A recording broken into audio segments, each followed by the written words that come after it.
आज मैं क्लास 10 का भौतिकी का पहला लेसन में पढ़ाने जा रहा हूं। पहला लेसन है प्रकाश का परावर्तन। तो प्रकाश का परावर्तन पढ़ने से पहले आपको ये जानना होगा ये प्रकाश होता क्या है। तो प्रकाश के बारे में जानते हैं। प्रकाश एक ऊर्जा है जिसके माध्यम से हम किसी भी वस्तु को देखते हैं। प्रकाश क्या है?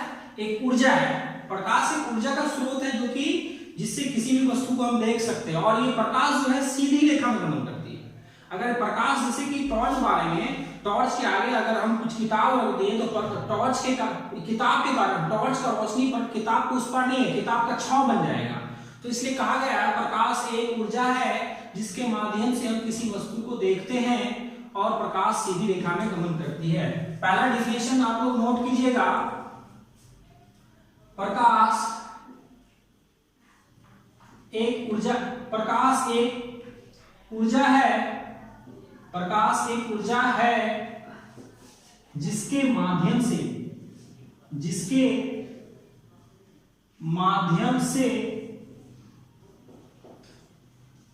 हम किसी वस्तु को देखते हैं। प्रकाश एक ऊर्जा है जिसके माध्यम से हम किसी वस्तु को देखते हैं, और प्रकाश जो है वो सीधी रेखा में गमन करती है। प्रकाश जो है सीधी रेखा में गमन करती है, यानी प्रकाश जो है हमेशा सीधी रेखा में जाती है। ये आप पिछले कक्षा में पढ़ चुके होंगे कि प्रकाश सीधी रेखा में गमन कैसे करती है। उसके बारे में डिटेल आप 8th क्लास 9th क्लास पढ़ चुके हैं। सीधी रेखा मतलब सरल रेखा। अब हम आते हैं प्रकाश स्रोत। प्रकाश स्रोत किसे कहते हैं? प्रकाश स्रोत जिससे प्रकाश निकलती है, जिस वस्तु से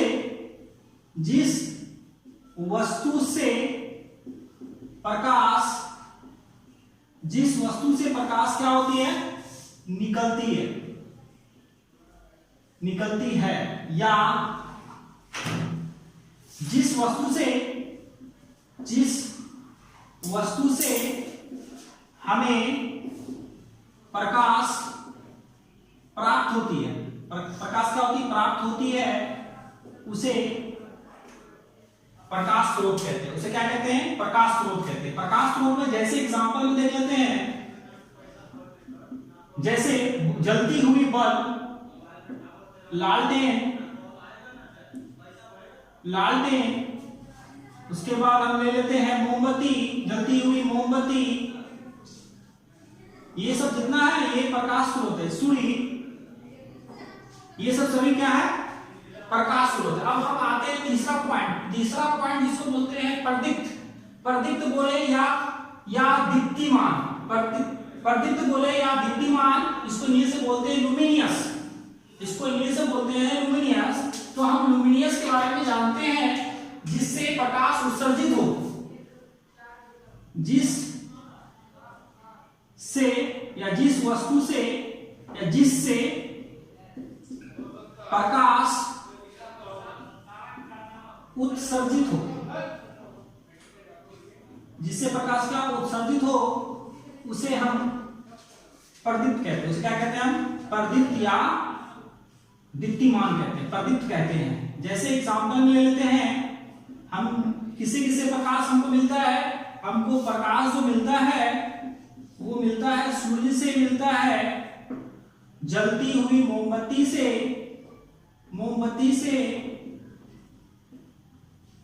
जुगनू से, चंद्रमा से, ये सब से हमको प्रकाश प्राप्त होता है। तो इसी को हम बोलते हैं प्रदीप्त। अब आते हैं अप्रदीप्त यानी ऐसी वस्तु, ऐसी चीज जिससे हमें प्रकाश उत्सर्जित नहीं होती है। तो ऐसी वस्तु जिससे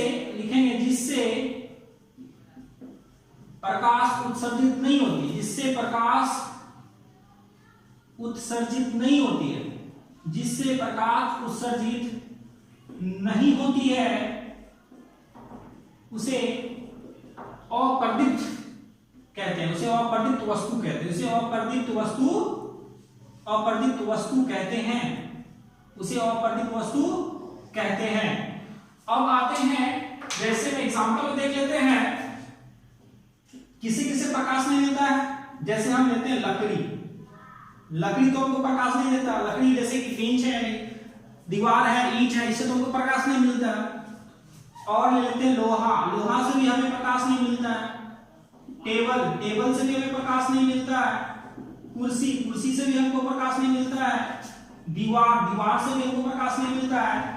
यानी इसका मतलब ये हुआ अपर्दित उसे कहते हैं जिससे हमें प्रकाश उत्सर्जित होती है, जिससे प्रकाश उत्सर्जित होती है उसी को हम बोलते हैं पर्दित। प्रकाश उत्सर्जित जैसे सूर्य से होती है। मोमबत्ती अगर जलाएंगे, मोमबत्ती जलाएगा और प्रकाश देता है तो उसको पर्दित कहेंगे। जुगनू, जुगनू से भी प्रकाश उत्पन्न होती है। अंधेरा में अगर जुगनू अगर टमटमा रहा है कुछ देर के लिए कुछ जगह पे आपको रोशनी देगा। चंद्रमा भी सूर्य से ग्रहण करके रोशनी देती है, तो ये सब पर्दित हो गया। ऐसी वस्तु जिससे हमें प्रकाश प्राप्त होती है या प्रकाश उत्सर्जित करती है उसी को हम पर्दित कहते हैं। और अपर्दित जिससे हमको प्रकाश उत्सर्जित नहीं होती है, प्रकाश उत्सर्जित नहीं होती है, उसे अपर्दित वस्तु कहते हैं। जैसे लकड़ी, लोहा, टेबल, कुर्सी, दीवार और बहुत सारा किताब, कॉपी, कलम, पंखा, जितना ये सब अपर्दित वस्तु है। अब आते हैं प्रकीर्णन। ये सभी को नोट कर लीजिएगा। अगर वीडियो फास्ट चल रहा है तो उसको आप स्लो कर लीजिएगा, अगर स्लो है तो उसको फास्ट कर लीजिएगा, ठीक है। अब हम आते हैं प्रकीर्णन। प्रकीर्णन उसे कहते हैं जैसे कि कोई प्रकाश किसी कण से टकराने के बाद फैल जाती है। जब कोई प्रकाश किसी कण से टकराने के बाद फैल जाती है उसे ही हम प्रकीर्णन कहते हैं। तो आइए डिफिनेशन देख लेते हैं। जब प्रकाश किसी कण से टकराने के बाद, किसी कण से टकराने के बाद फैल जाती है। क्या कर जाती है? फैल जाती है, उसे प्रकीर्णन कहते हैं। उसे क्या कहते हैं? प्रकीर्णन कहते हैं। समझ में आ गया? यानी कि इसका मतलब ये हुआ जैसे कि कोई ये रखा हुआ है हीरा, हीरा जैसे प्रकाश पड़ेगा तो हीरा से जो क्या होता है, एक भी किरण अगर हीरा में पड़ता तो प्रकाश क्या होता? फैल जाता है। जो प्रकाश फैला वो प्रकाश फैल करे, वो जगमगा दिया, उसी को बोलते हैं प्रकाश का प्रकीर्णन। अब आते हैं हम प्रकाश की किरणें। प्रकाश की किरणें किसे कहते हैं? जिस सरल रेखा से प्रकाश गमन करती है उसे ही हम प्रकाश की किरणें कहते हैं। तो डिफिनेशन देखते हैं। जिस सरल रेखा से प्रकाश गमन करती है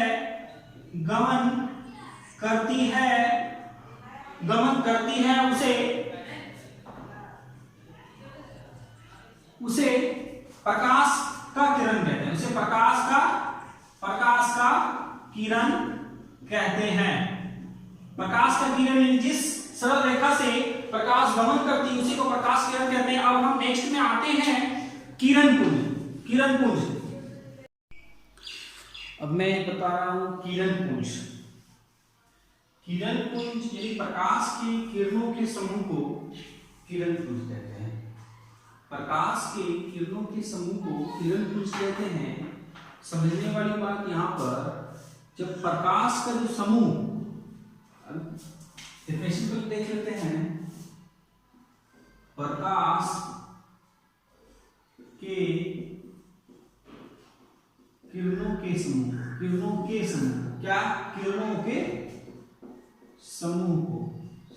को किरण पुंज कहते हैं। समझने वाली यहां बात यह है कि प्रकाश की किरणों के पुंज को किरण पुंज कहते हैं। तो किरण जैसे ये किरण है, ये किरण है, तो किरण के जो पुंज समूह यानी समूह हो गया। ये समूह मतलब दो या दो से ज्यादा ग्रुप को, दो या दो से ज्यादा क्वांटिटी को ही हम समूह कहते हैं। तो इसको बोलते हैं हम किरण पुंज। एक किरण पुंज ये हो गया, एक किरण पुंज ये हो गया, इसको किरण पुंज ही बोलते हैं। इसको क्या बोलते हैं? किरण पुंज। यानी कि प्रकाश के किरणों के समूह को किरण पुंज कहते हैं। ये किरण हो गए, ये किरण हो गए, ये किरण हो गए, ये किरण हो गए, किरण हो गए। किरणों के समूह को क्या कहते हैं? किरण पुंज कहते हैं। जैसे कि ये ले लेते हैं, जनरली किरण पुंज जो होते हैं वो 3 प्रकार के होते हैं। ये किरण पुंज है, इसी को बोलते हैं किरण पुंज। यानी प्रकाश के किरणों के समूह को किरण पुंज कहते हैं। किरण पुंज जो है जनरली 3 प्रकार के होते हैं। नंबर फर्स्ट अपसारी किरण पुंज, नंबर सेकंड समानांतर किरण पुंज, नंबर थर्ड अभिसारी किरण पुंज। अब जानते हैं अपसारी किरण पुंज ऐसा किरण पुंज जिसमें प्रकाश जो होता है एक बिंदु से क्या होता है? फैल जाता है। प्रकाश की किरणें एक बिंदु से क्या हो जाती है? फैल जाती है। यानी फैल जाती है, उसी को हम बोलते हैं अपसारी किरण पुंज। प्रकाश की किरणें, प्रकाश के किरणें एक बिंदु से, प्रकाश की किरणें एक बिंदु से क्या होती है? एक बिंदु से फैल जाती है, फैल जाती है। प्रकाश की किरणें एक बिंदु से फैल जाती है तो उसे ही हम अपसारी किरण पुंज कहते हैं। अपसारी किरण पुंज कहते हैं। तो यहां पर अपसारी के बारे में समझ जाते हैं। अपसारी का मतलब फैल जाना। एक बिंदु से जो फैल जाए उसी को अपसारी किरण पुंज कहते हैं। और एक समानांतर किरण पुंज प्रकाश की किरणें, जैसे एग्जांपल यहां देखते हैं, प्रकाश एक किरण है, एक किरण आया, एक किरण आने के बाद ये क्या हो गया? फैल गया। जब ये फैल गया, ये फैल जाने की प्रक्रिया को ही क्या बोलते हैं? अपसारी किरण पुंज कहते हैं। क्या कहते हैं? अपसारी किरण पुंज कहते हैं। यानी फैल जाने को ही हम अपसारी किरण पुंज कहते हैं। अब समानांतर किरण पुंज तो देखते हैं, समानांतर किरण पुंज किसे कहते हैं? प्रकाश के किरणें एक दूसरे के समानांतर प्रतीत होती है तो उसे समानांतर किरण पुंज कहते हैं। तो उसे क्या कहते हैं? समानांतर किरण पुंज कहते हैं। समानांतर किरण पुंज कहते हैं। यानी कि प्रकाश की किरणें एक दूसरे से क्या होती है? समानांतर होती है। ये समानांतर होती है। क्या होती है? समानांतर होती है। ये क्या है? समानांतर होती है। तो इसी को हम बोलते हैं समानांतर किरण पुंज। अब हम आते हैं, ये देखिए एक बिंदु से फैल गया और ये समानांतर हुआ। अब अभिसारी किरण पुंज, प्रकाश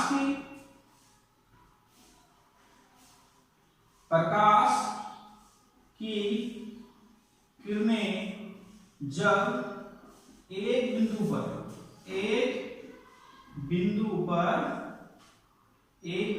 आती हुई प्रतीत होती है। एक बिंदु पर क्या होती है? आती हुई प्रतीत होती है। आती हुई क्या होती है? प्रतीत होती है। आती हुई प्रतीत होती है तो उसे क्या कहते हैं? उसे अभिसारी किरण पुंज, अभिसारी किरण पुंज कहते हैं। उसे क्या कहते हैं? अभिसारी किरण पुंज कहते हैं। अब यहाँ अभिसारी का मतलब ये हुआ कि अनेक तरह के किरण आए और कुछ किरण इधर, कुछ इधर आकर के एक पॉइंट पे आकर मिल गया। जब एक पॉइंट पर आके जब किरण मिलता है तो उसी को हम बोलते हैं अभिसारी किरण पुंज। ये जो है एक पॉइंट पे आकर के क्या हो रहा है? मिल गया। ये किरण आया, ये किरण आया, ये किरण आया, मिल आकर के क्या हो गया? एक जगह के मिल गया। इसी को बोलते हैं अभिसारी किरण पुंज। अब हम आते हैं पारदर्शी, अपारदर्शी और पारभासी में। तो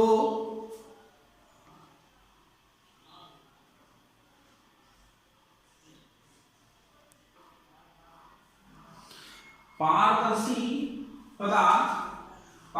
पदार्थ उसे कहते हैं जिससे होकर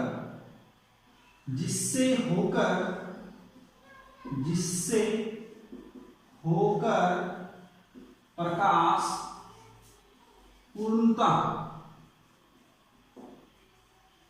आर पार कर जाए, आर पार करे, उसे पारदर्शी, यानी जिससे होकर, ऐसी वस्तु जिससे होकर प्रकाश क्या होता है, प्रकाश यानी प्रकाश होता है पूर्णतः आर पार करे, उसे हम पारदर्शी पदार्थ कहते हैं। उसे क्या कहते हैं, पारदर्शी पदार्थ कहते हैं,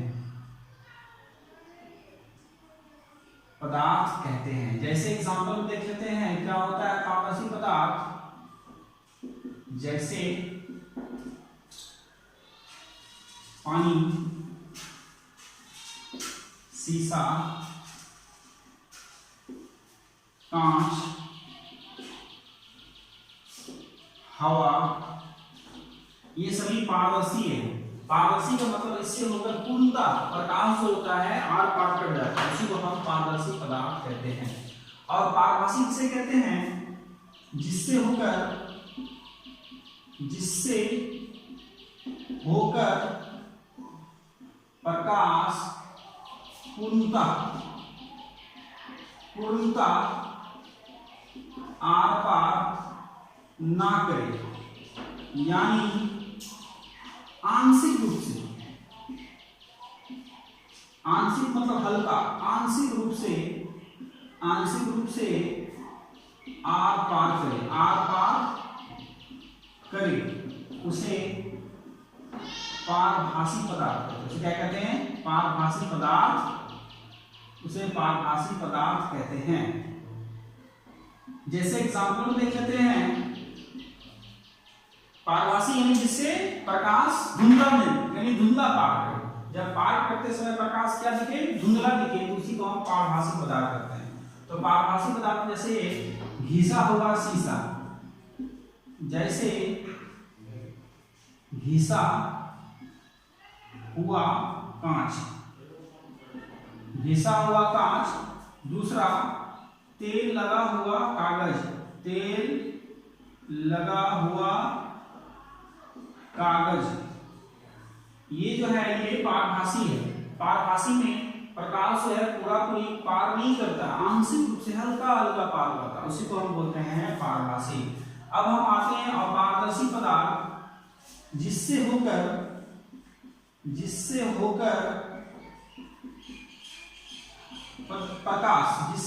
प्रकाश आर पार ना करे,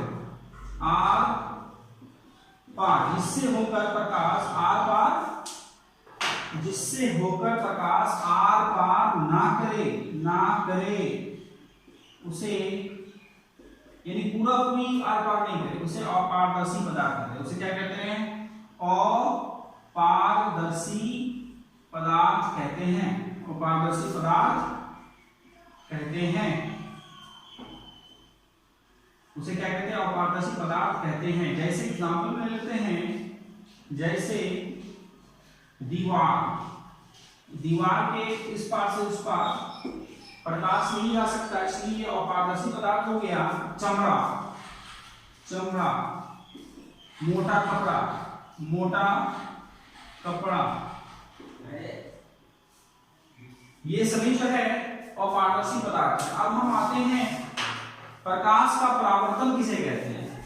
तो प्रकाश का परावर्तन के बारे में जब जानते हैं कि जब कोई सतह से प्रकाश टकराकर वापस आती है, तो उसी को हम प्रकाश का परावर्तन कहते हैं। इसका दूसरा रूप में जान लीजिए, जब प्रकाश जिस एंगल से समतल सतह में टकराकर उसी एंगल से वापस होती है, तो उसी को हम प्रकाश का परावर्तन कहते हैं। अब हम देखते हैं बोर्ड पे प्रकाश का परावर्तन को किस तरीके से ड्रॉ किया जाता है, इसका डायग्राम।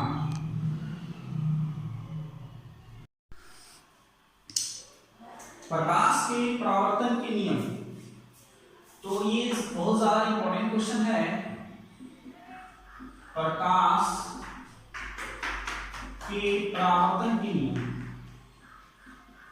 क्वेश्चन परावर्तन के नियम, प्रकाश के परावर्तन के कितने नियम है, ये जनरली एग्जाम में पूछता है और ये क्वेश्चन बीपीआई है। प्रकाश के परावर्तन के जो नियम है वो 2 है। इसका आंसर लिखना है, प्रकाश के परावर्तन के कितने नियम है? 2 नियम। कितने नियम है? 2 नियम हैं। अब हम देखते हैं प्रकाश के परावर्तन के 2 नियम कौन कौन सा है, तो डिटेल्स समझते हैं। प्रकाश के परावर्तन के नियम को समझने के लिए सबसे पहले हमको एक समतल दर्पण बनाना होगा। कौन सा दर्पण बनाना होगा? समतल दर्पण बनाना होगा। देखते हैं, जैसे ये एक समतल दर्पण है, एक समतल दर्पण है, और समतल दर्पण हमेशा समतल होता है, प्लेन होता है। और ये समतल दर्पण है, समतल दर्पण समतल होता है, और इस पर एक किरण जब पड़ता है, समतल दर्पण पे एक किरण पड़ा, इस किरण को बोलते हैं हम आपतित किरण। इस किरण का नाम हो गया आपतित किरण। इस किरण का नाम हो गया आपतित किरण।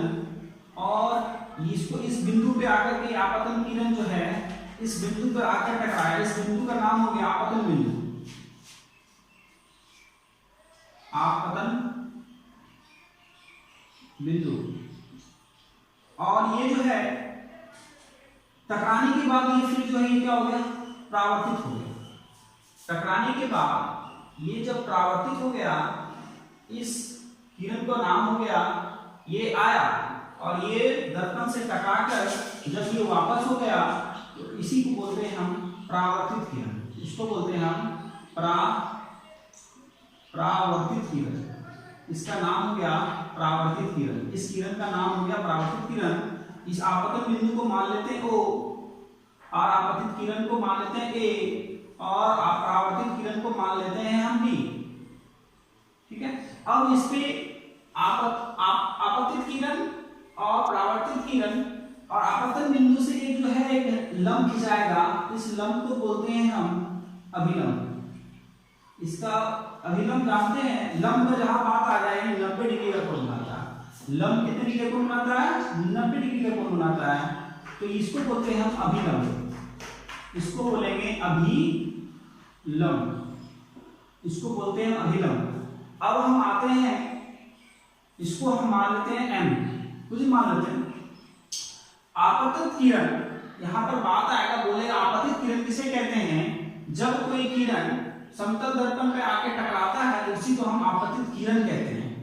बोलेगा आपतन कोण किसको कहते हैं? आपतन कोण को हम आई से नोट करते हैं। ये हो गया आपतन कोण। ये क्या हो गया? आपतन कोण। ये क्या हो गया? आपतन कोण। आपतन कोण। इस कोण को बोलते हैं आपतन कोण।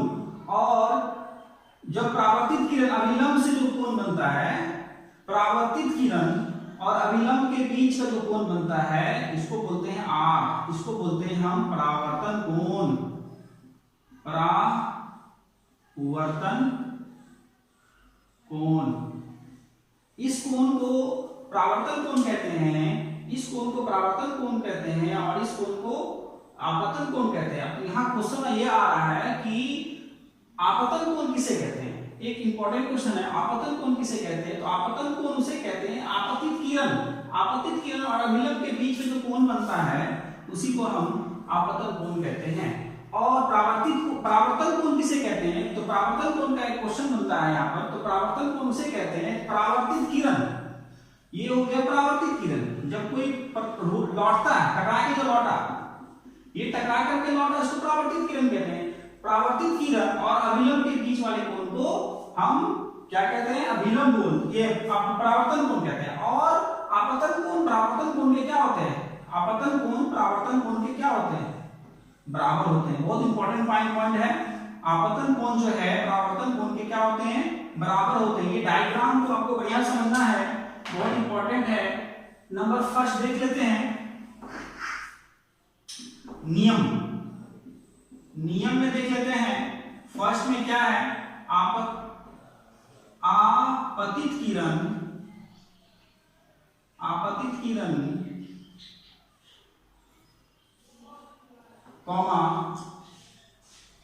परावर्तित किरण, आपतित किरण, परावर्तित किरण और अभिलंब और क्या अभिलंब तीनों एक ही बिंदु, उस बिंदु का नाम क्या है? तीनों एक ही बिंदु यानी आपतन बिंदु, तीनों एक ही बिंदु आपतन बिंदु, तीनों एक ही बिंदु यानी आपतन बिंदु पर स्थित है। ये पहला नियम हो गया। और ये आपतन बिंदु जो है वो समतल है। दूसरा नियम ये क्या है? दूसरा नियम यह है, इसको अगर देखा जाए, इसको इस रूप में देखेंगे, आपतन कोण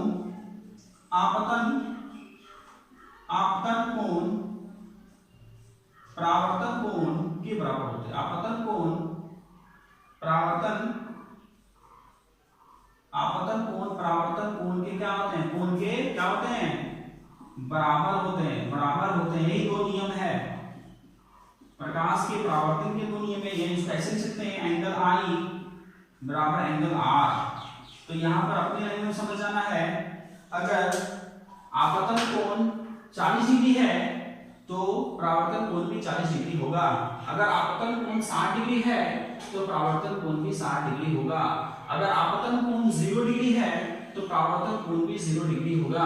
तो इसको बोलते हैं जब कोई किरण जब आईना यानी समतल दर्पण पे टकराता है, तो उसको आपतित किरण कहते हैं। और टकरा करके फिर वो रिफ्लेक्ट करता है, वापस जब आता है, जब वापस आता है, तीर देख लीजिए, तीर का मतलब ये हुआ ये आकर के टकरा रहा है और ये वापस जा रहा है। जब ये वापस जा रहा है, जब ये आ रहा है तो उसको बोलते हैं आपतित किरण, और ये जब जा रहा है तो उसको परावर्तित किरण। और आपतन कोण किसे कहते हैं? आपतित किरण और अभिलंब के बीच वाले कोण को आपतन कोण कहते हैं। परावर्तन कोण किसे कहते हैं? तो इसको ये रट जाना है, परावर्तित किरण और अभिलंब के बीच वाले कोण को परावर्तन कोण कहते हैं। ओके, अब इसका नेक्स्ट जो है, नेक्स्ट पार्ट में आपको मिलेगा।